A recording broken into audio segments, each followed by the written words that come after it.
3. Los dones de una sana inquietud. Al final de la inútil masacre, un tratado separó a los vencedores de los vencidos.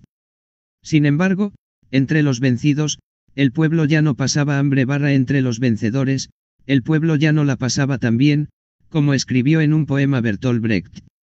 Porque eso es lo que ocurre en las guerras. En Turín, la ciudad que sería de los vencedores y que, para entonces, se había convertido en un gran arsenal, la situación fue muy complicada desde el principio y no mejoró después. Antes de que Italia entrase en guerra, gran parte de la capital fue ocupada por los desplazados de origen italiano huidos de Europa Central, donde ya había estallado el conflicto, y a ellos se sumaron otros prófugos, los de las llamadas tierras irredentas. Eran decenas de miles y fueron instalados hasta en las escuelas, utilizadas como refugio.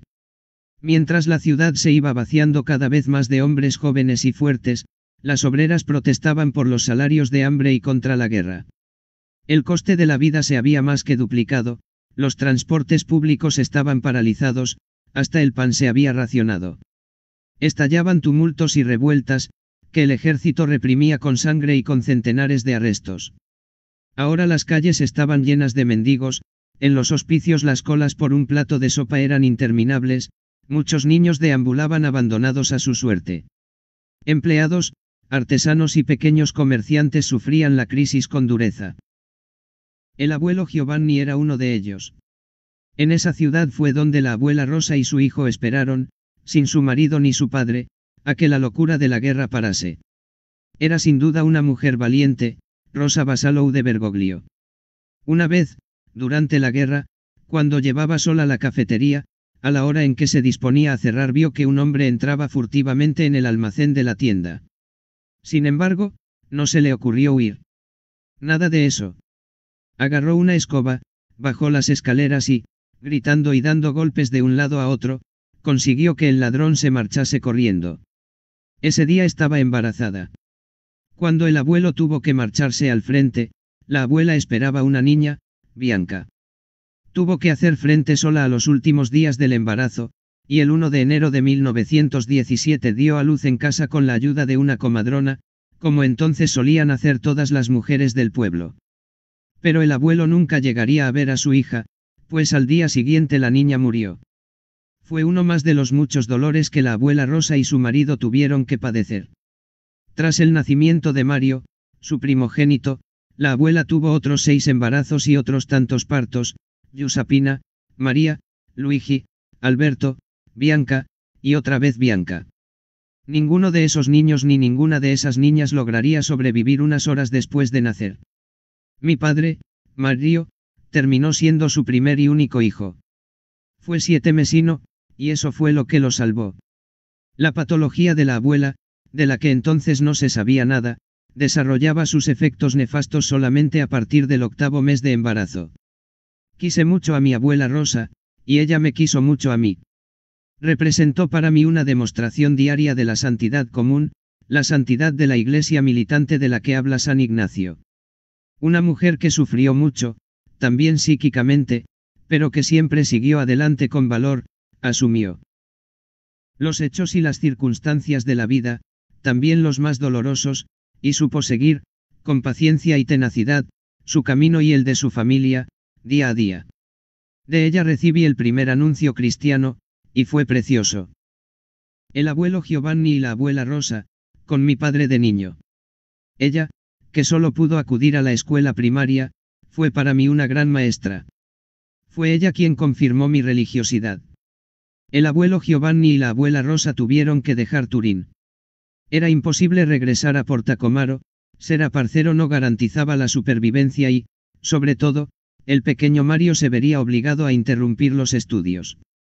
En eso la abuela siempre había sido inflexible, con tal de permitir que mi padre estudiase, habría hecho cualquier sacrificio. Faltaban todavía 2 semanas para el regreso de mi abuelo de la guerra, y mi abuela y mi padre se trasladaron solos a Asti, una pequeña ciudad rodeada de colinas y viñedos, no muy lejos de la querida granja de Bricco Marmorito y con más perspectivas de trabajo que en Turín.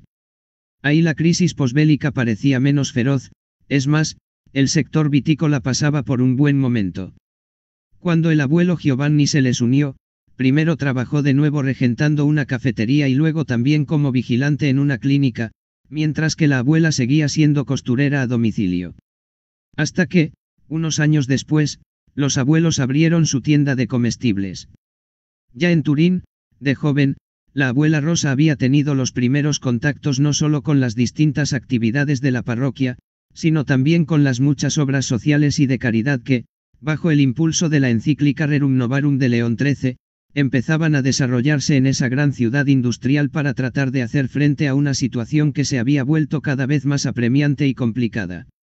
Allí conoció a Pier Giorgio Frassati, joven como ella, aunque de extracción social muy diferente, entusiasta, lleno de vida, apasionado de la montaña, ruidoso animador de un sano grupo de muchachos, pero también dotado de una intensa vida interior, con capacidad para arrastrar a otros jóvenes a 1000 empresas solidarias, y asiduo frecuentador de las buhardillas de los pobres, de los tugurios donde enfermedad y hambre se mezclaban.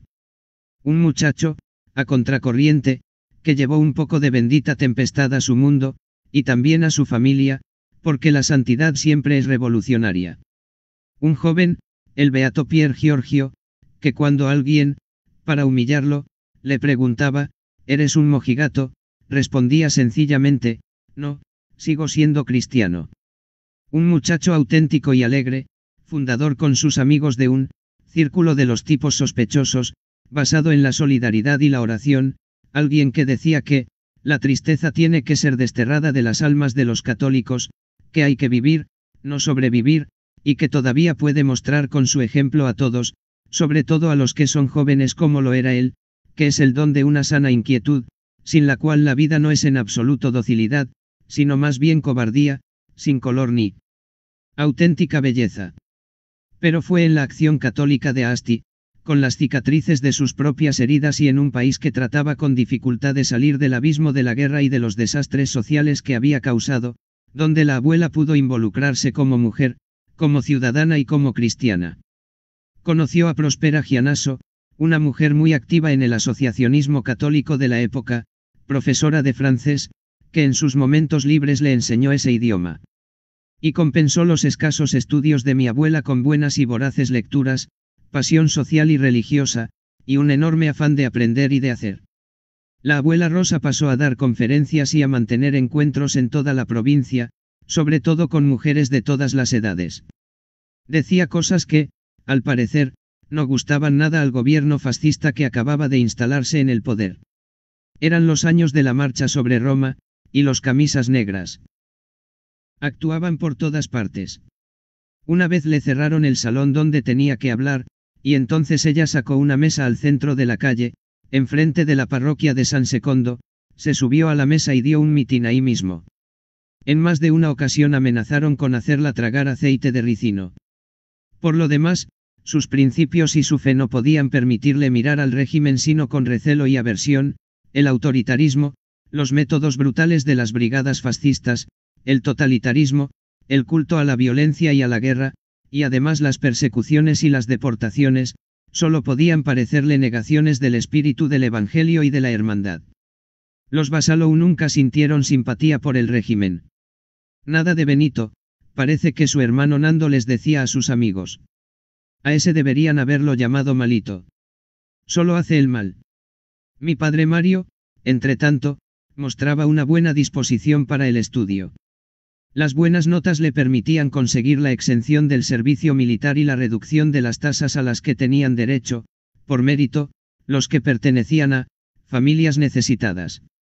Cuando terminó la secundaria, se matriculó en el Instituto Técnico Superior y, siempre con becas, en octubre de 1926 consiguió el título de contable. Lo habían logrado, todos, él y también el abuelo Giovanni y la abuela Rosa, que habían salido adelante con pan, amor y nada. Como en esa gran comedia del neorrealismo rosa, en el diálogo entre el nuevo subteniente de carabineros del pueblo y un campesino, ¿qué comes? Pan. ¿Y qué le pones dentro? Fantasía, sargento. Estaban radiantes y orgullosos, ese título de contable les compensaba de sus esfuerzos y de sus sacrificios.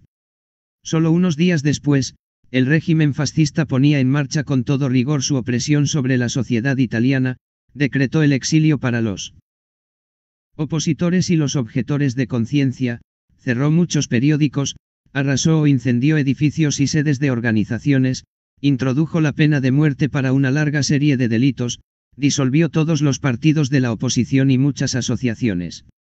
En su pequeña Asti ya había sido destruida la sede de la Cámara del Trabajo, y en los pueblos de los alrededores algunos antifascistas incluso habían sido asesinados. El clima era cada vez más duro, pero, de momento, las asociaciones católicas resistían. También mi padre Mario, que había recogido el testigo de su madre y sus ganas de hacer lo posible para alcanzar en la tierra algo de justicia, estaba, como muchos de sus coetáneos, implicado en las actividades de la parroquia de San Vincenzo, de la Acción Católica. Hacían deporte, actuaban con los actores del teatro parroquial y visitaban a las familias pobres y a los enfermos hospitalizados. Como la abuela, él también daba conferencias y mantenía encuentros. La primera, sin estar aún graduado, tuvo, ironía del destino, como tema, el papado. Y, según parece, fue tan bien acogida que le pidieron que la repitiera un par de años después. Entretanto, mi padre encontró trabajo, de empleado interino en la sede de Asti del Banco de Italia. Los papeles dicen que las opiniones sobre él eran muy buenas, y la paga, de 300 liras al mes, lo que equivaldría a menos de 400 euros de hoy. En absoluto un salario justo para los obreros. Explica muchas cosas. Demuestra que, entonces como ahora, incluso el trabajo era y es condición indispensable, pero muchas veces insuficiente, para la emancipación del individuo, para su autonomía, o para huir de la pobreza. Hace reflexionar sobre el por qué, ayer como hoy, muchos jóvenes, con frecuencia preparados, estupendos, se han visto y se siguen viendo forzados a emigrar en busca de condiciones más dignas o, más sencillamente, para poder mantenerse, crear una familia, criar a sus hijos. Luego llegó la primavera de 1931 y un decreto del gobierno mandó cerrar, tras las organizaciones de scouts, todos los círculos de la juventud católica y las federaciones universitarias. Varias sedes de la Acción Católica fueron destruidas y golpeados algunos de sus representantes. En las paredes de la Fulgor de Asti, la asociación deportiva en la que militaba mi padre, aparecieron pintadas amenazadoras contra los católicos y los curas. Hasta a un director de orquesta de fama mundial como Arturo Tascanini lo agredieron por negarse a ejecutar un himno del régimen, Giovinezza, en la apertura de un concierto. Vigilado por la policía política, no volvió a dirigir en Italia hasta que llegó la República. Pero, cuando todo eso pasó, los abuelos y mi padre ya habían zarpado en el Giulio Cesare con destino a Buenos Aires. En cuanto a mi padre, no recuerdo haberlo oído hablar nunca en italiano, ni siquiera una vez. Con sus padres hablaba en piamontés, porque el dialecto era la lengua que utilizaban los abuelos en familia. Pero nunca lo hizo con sus hijos, solo en español, que por otro lado hablaba muy bien. Y cuando yo lo hacía, cuando le hablaba en italiano, se molestaba. Recuerdo que una vez le estaba escribiendo una carta a la profesora Gianasso y le pregunté cómo podía usar correctamente una determinada expresión, enseguida se mostró visiblemente irritado y cortó por lo sano con firmeza, así como lo has escrito está bien, dijo resuelto. No sé de dónde le salía exactamente ese rechazo, si era dolor u otra cosa, pero era lo que le pasaba. Habían dejado Italia para siempre, pero no la Acción Católica de Asti. Desde Argentina siguieron enviando con regularidad sus impresos de inscripción. En honor de la profesora y amiga con la que tanto había compartido, la abuela Rosa los rellenó casi siempre en francés. Muchos hechos trágicos ocurrieron a partir de ese momento en Europa y en Italia. Con las vergonzosas leyes raciales, el Estado italiano de entonces se declaró oficialmente país racista. En las semanas previas, en un discurso a los colaboradores de la radio católica belga, el Papa Pío XI había dicho, el antisemitismo es inaceptable. Espiritualmente, todos somos semitas. Y tras la promulgación, en una audiencia privada al padre jesuita Pietro Tacchi Venturi, estalló, pero yo me avergüenzo de ser italiano. ¿Y usted, padre? ya puede decírselo a Mussolini. Yo, no ya como papa, sino como italiano, me avergüenzo. En un discurso dijo que se trataba, de una auténtica apostasía, deteniéndose también en, ese nacionalismo exagerado que obstaculiza la salvación de las almas, que levanta barreras entre los pueblos, que es contrario no solo a la ley del buen Dios, sino a la misma fe, al mismo credo. El género humano, añadió en otra ocasión, no es más que una sola y universal raza de hombres. No hay lugar para razas especiales. La dignidad humana consiste en construir una sola y gran familia, el género humano, la raza humana. Este es el pensamiento de la Iglesia. El arzobispo de Milán, el cardenal Suster, por su parte, definió esas leyes en 3 ocasiones como, una herejía. A pesar de ello, y a pesar de los ejemplos de valentía, de auténtica fraternidad e incluso de heroísmo, la resistencia de muchos cristianos a las persecuciones contra los judíos, pero también contra los gitanos, los romaníes, los sinti, contra cientos de miles de discapacitados y de minorías, no fue la que la humanidad tenía derecho a esperar de los discípulos de Cristo, dijo después San Juan Pablo II, pidiendo perdón. Y yo mismo, en 2014, he pedido perdón por las leyes raciales que han perseguido a nuestros hermanos evangélicos y pentecostals, casi como si fueran locos que, destrozan la raza. Entre quienes persiguieron y denunciaron a esos cristianos había católicos, bautizados, tentados por el maligno, que no habían comprendido que la diversidad en el espíritu, esa diversidad que se vuelve armonía en la unidad, es la auténtica riqueza.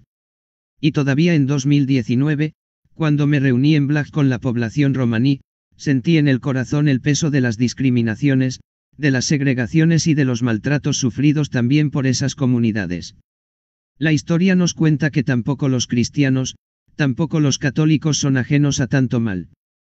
Por eso pedí perdón, en nombre de la Iglesia, al Señor y a aquellos hombres y a aquellas mujeres, por las veces que, a lo largo de la historia, los hemos discriminado, los hemos maltratado, los hemos observado con los ojos de Caín y no con los Abel, y porque no hemos sido capaces de reconocerlos, de apreciarlos y de defenderlos en su peculiaridad. A Caín no le importaba a su hermano. Y es en la indiferencia donde se alimentan los prejuicios y se fomentan los rencores. ¿Cuántas veces juzgamos de manera imprudente, con palabras que hieren, con actitudes que siembran odio y crean distancias? Pero si permitimos que alguien quede atrás, toda la familia humana deja de caminar. No somos del todo cristianos, ni tampoco humanos, si no sabemos ver a la persona antes que a sus actos, sin dejarnos llevar por nuestros juicios y prejuicios. Hagámoslo también nosotros, hoy, pidamos perdón por nuestro tiempo presente, y acordémonos de hacerlo siempre y ahí donde veamos que se alza de nuevo ese viento impostor. Vivimos tiempos en los que parece que resucitan y se difunden sentimientos que muchos consideraban superados, de recelo, de temor, de desprecio, incluso de odio hacia individuos o grupos a los que se considera diferentes por su etnia, nacionalidad o religión. Son sentimientos peligrosos e insanos, que inspiran además actos de intolerancia, discriminación, violencia y negación de la dignidad de las personas y de sus derechos fundamentales. Me preocupa que en el mundo de la política se caiga en la tentación de instrumentalizar los miedos o las dificultades objetivas para ofrecer falsas promesas y por intereses electorales miopes. E igualmente me preocupa la triste constatación de que también en las comunidades católicas de Europa se den estas reacciones, que pretenden justificar con un no mejor especificado, deber moral, de conservar la identidad cultural y religiosa original. Sin embargo, basta leer la primera carta del evangelista Juan. Si alguno dice, amo a Dios, y aborrece a su hermano, es un mentiroso, pues quien no ama a su hermano, a quien ve, no puede amar a Dios, a quien no ve, 1 John 4, 20. Si somos incapaces de amar a Dios en lo concreto, esto es, en los hermanos, en todos, no solo en aquellos que nos caen bien, o quienes nos parecen más semejantes a nosotros, o más útiles, no es cierto que amemos a Dios. Somos unos mentirosos. Somos como esos bollos de carnaval, las chiacchiere. En piamontés, el dialecto con el que mi abuela Rosa me crió, la lengua de sus recuerdos, a esos bollos los llaman, bugie, mentiras. Porque están llenos de aire, son inconsistentes. Así es el espíritu del mundo, está lleno de aire y engaña, porque es hijo del padre de la mentira. Es un espíritu de división, de odio, por el que no hay que dejarse embaucar ni manipular, porque mata el alma. Cuando era niño, la abuela Rosa me hizo memorizar El principio de los novios, de Alessandro Manzoni, una obra maestra atemporal de la literatura italiana, aquel ramal del lago de Como, que tuerce hacia mediodía, entre dos cadenas ininterrumpidas de montañas. Fue un gran regalo. Lo he leído 4 veces y todavía hoy lo tengo cerca de mi escritorio, para volverlo a leer. Me ha dado muchísimo.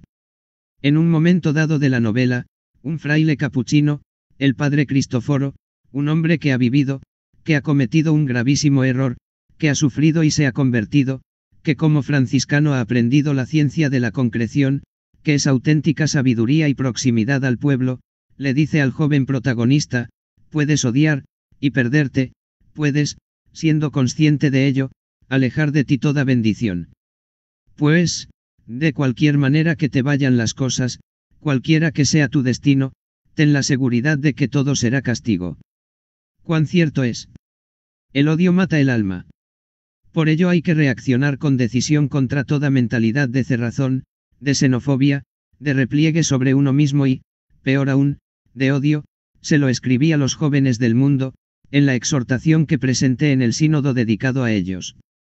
El odio, la división y la venganza no hacen más que envenenar la esperanza, y nos privan de todo aquello que seguramente querríamos defender, de aquello que amamos.